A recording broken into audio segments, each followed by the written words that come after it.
Hey everybody, welcome back to the channel. Michigan here with an exceptional replay for you. And I'm actually recording this not 60 seconds after the end of this battle, so you know it's a good one. Now, nothing special to start here. We're playing against GEX on Westfield. Now, we were just on their Citadel.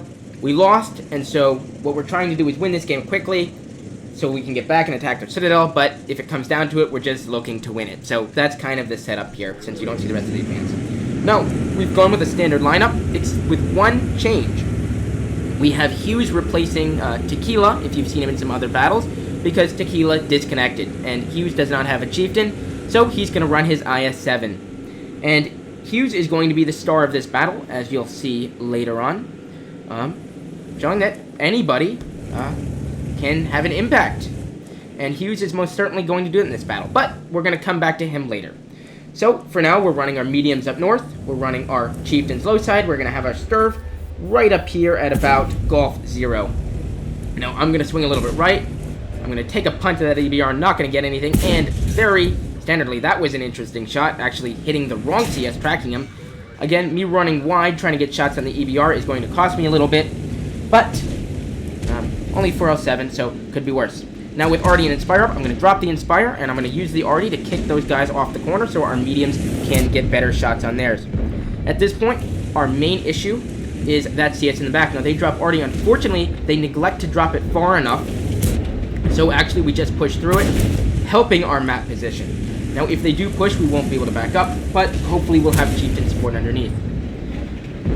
Chieftains have a little bit of contact there. Just two vehicles, EBR up north, nothing special. Now we're actually down by a little bit here, quite even, and I'm going to screw this up for these next couple of shots. Quite poor by me. It's a little bit dicey, the shots I was taking at turrets, especially when it shots at holes on the outside vehicles. Taking a couple of unnecessary hits there, and here comes the push. Unfortunately, the Inspire is out. We're going to look for that scent first. Everybody's backing up, trying to make way. And we're going to look one more on the CS. I'm actually going to block this CS. Trying to call targets at the same time. We're going to finish off the Scent AX.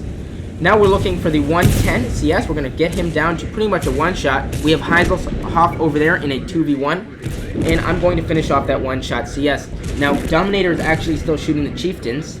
So I asked him there if he can please help with the mediums. Unfortunately, it's going to be just about too late. We are up to 2,000 health, now down to 1,700, and we are losing this medium battle over here.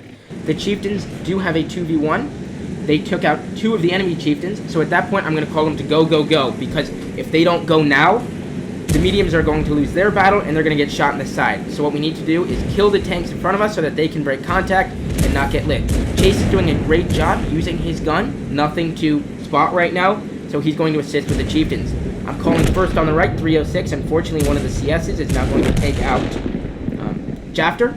And with Boom Nation's bounce, luckily, Mossy is going to finish off that Chieftain. Now it's a 3v1 over here. However, the mediums are still slightly preoccupied. A couple of them and two EBRs are going to be trying to kill the Stirve, so it's going to give us a second to clear out this Chieftain. Looking for 691, just need two good hits.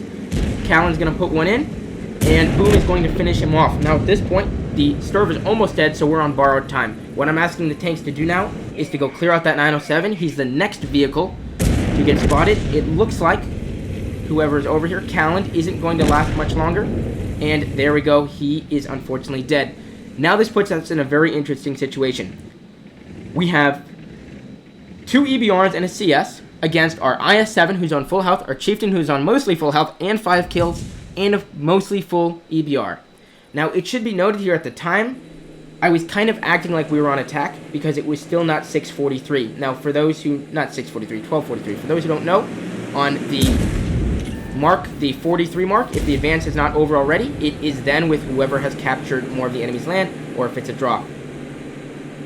At this point, I believe it now turned 43. The enemies were not presenting themselves. So, we're just playing for the win. Now, Chase is going to trade 1 for 1 there. He's lucky that he did not get hit by that CS, or the CS did not pen him. And at this point, I'm calling for Hughes in the IS-7. Welcome back to the show, Hughes, who's kind of been hanging out over there, taking some punts at these mediums to sweep the 0 line. Now, the reasoning for that is we don't want these enemies to have the high ground, especially with Boom Nation kind of sitting in a very awkward position. Now, there's that EBR over there who was last spotted on Foxtrot 4, and that guy is going to become a huge thorn in the side for Boom Nation here, who now is completely crossfired, and it's only a matter of time, unless we're able to clear some of these tanks out. So what I'm doing is I'm trying to get this IS-7 up here to clear out the 0, so that Boom Nation only has to worry about his rear. And you can see there, he's still getting shot in the side. IS-7 is taking a little bit of time to get up there. It's not his fault. The IS-7 doesn't have the greatest terrain, I believe, or engine power or terrain resistances. There's the word I'm looking for.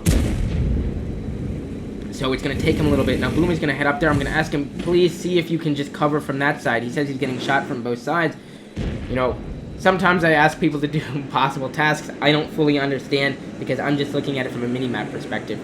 Now, with Hughes coming up the high side, that CS knows better to get out. Boom is now down to a 2-shot. Chase is going to skirt out ahead of this IS-7 here, Hughes, and he's going to see if he can take out that CS. Now, it's a little bit dicey because Chase is now down to a 2-shot, and if we lose the EBR, we are in quite a bit of trouble.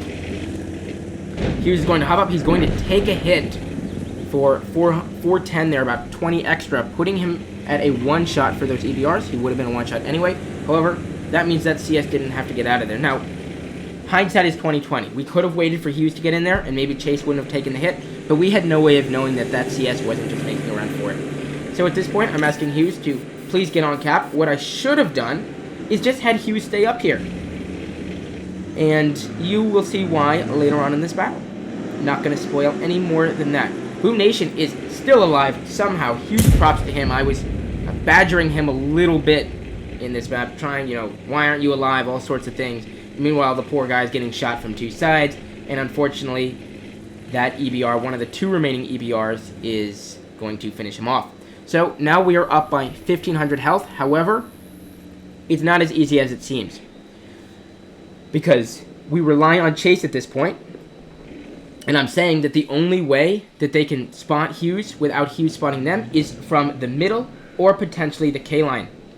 And there's one Chase is going to get a good hit if only he had been able to finish that vehicle off just rolling above for 391. If he had rolled just a little bit higher, just for 400, it would have been perfect. A little bit of stuttering there on my graphics card or my recording. I guess I did the proper term. I'm still kind of up on adrenaline from this battle. Hughes is going to take a shot with HE. Unfortunately, it's going to hit the rock. Taking a look there, I can't actually see into his scope, unfortunately, in third person, and now Hughes is going to be lit. So at this point, I still haven't fully remembered that we're on defense. And so for that reason, I'm trying to figure out how we can keep Hughes from being shot. Unfortunately, with him being lit all the time, the enemies can just HE him to death, and this will be a draw.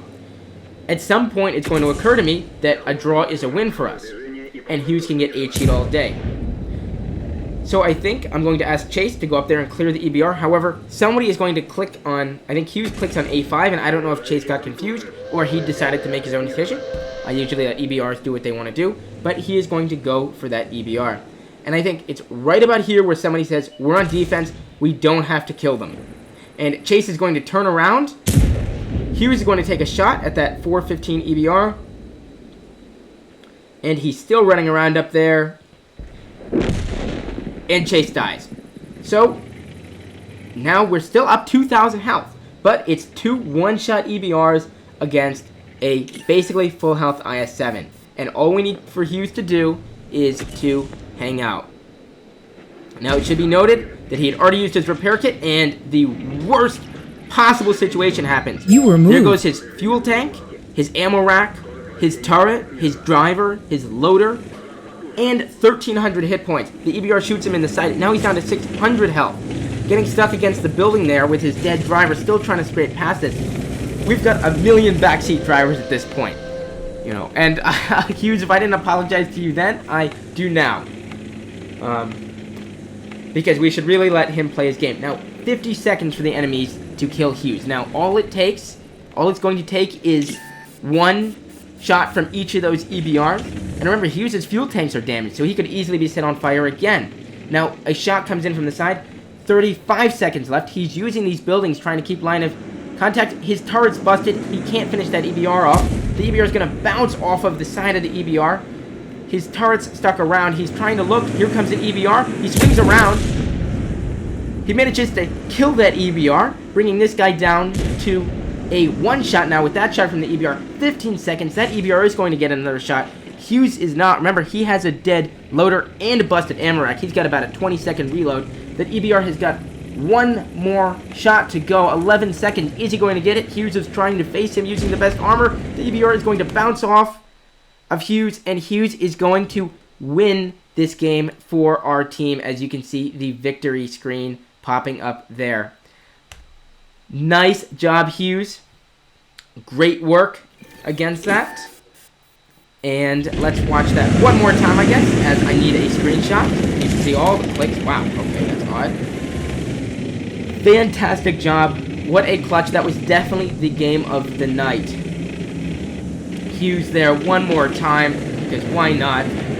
Managing to pull it. The EBR, I think, actually hits his gun, and Hughes is going to get the win for this whole advance, which he popped in as a replacement for just for the final battle. So again, great job, Hughes. Great job, class team here. We won all 3 of our advances this night, and this was just the final battle. So thank you guys so much for watching. I hope you enjoyed this action-packed game. Love recording these, and I will catch you in the next one. See ya.